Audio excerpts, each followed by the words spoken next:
आइए कांग्रेस के जिला अध्यक्ष ओम प्रकाश पांडे से हमारी बातचीत होगी, क्योंकि दिल्ली का जो बजट आया है उसको लेकर अपनी प्रतिक्रिया देना चाहते हैं। कांग्रेस के जिला अध्यक्ष ओम प्रकाश पांडे इस समय प्रतिक्रिया से पूरी तरह से संतुष्ट नहीं है, भाजपा पे सवाल उठा रहे हैं। आइए बात करते हैं ओम प्रकाश पांडे जी से। अभी आपने कहा कि जो बजट आया है उससे आप संतुष्ट नहीं है, वजह क्या है?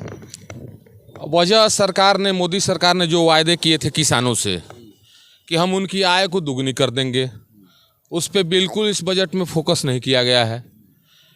पूरे हिंदुस्तान की 140 करोड़ की आबादी है।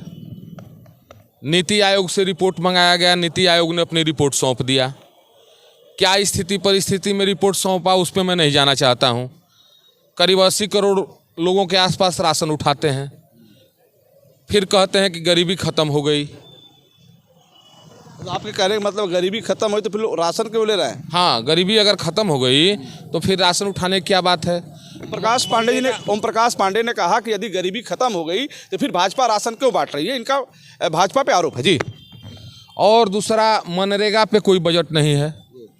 मनरेगा के बजट के साथ खिलवाड़ किया जा रहा है। उसके बाद नौजवानों के सवाल पे कहीं कोई सरकार और नीति आयोग सही आंकड़े पेश नहीं। नौजवान बेरोजगार है, नौजवान बिल्कुल रोजगार चाहिए, एकदम रोजगार जो नहीं मिल रही है। 2 करोड़ वादे को कहे थे कि 2 करोड़ नौकरी हम देंगे। इस वायदे से जनता ने इनको अपना मत दिया और देश में और उत्तर प्रदेश में भी सरकार भारतीय जनता पार्टी की बनाने का काम किया। तो ये जनता के साथ और नौजवानों के साथ छलवा है। तो नौजवान अपनी प्रतिक्रिया क्या दे रहा है?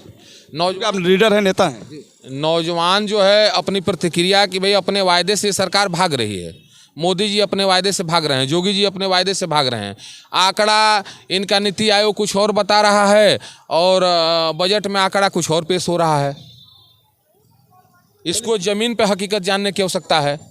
आप चाहते क्या हैं? आप चाहते क्या हैं सरकार के बजट से? आप चाहते क्या है? भाई किसानों के बारे में अपना खुला विचार रखे सरकार और किसानों की आय दुगनी किया जाए। नौजवानों के रोजगार के जो वायदे हुए थे 2 करोड़ के, 2 करोड़ नौजवानों को रोजगार दिया जाए। अगर उनके पास ये आंकड़ा है, नीति आयोग के पास आंकड़ा है, तो आंकड़ा पेश करे।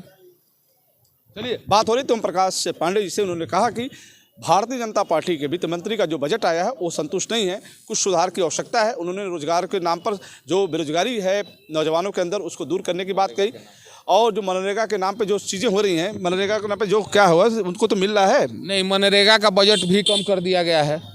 मनरेगा अब जिस परिस्थिति में मनमोहन सिंह के सरकार में चलती थी, ये सरकार भेदभाव कर रही है।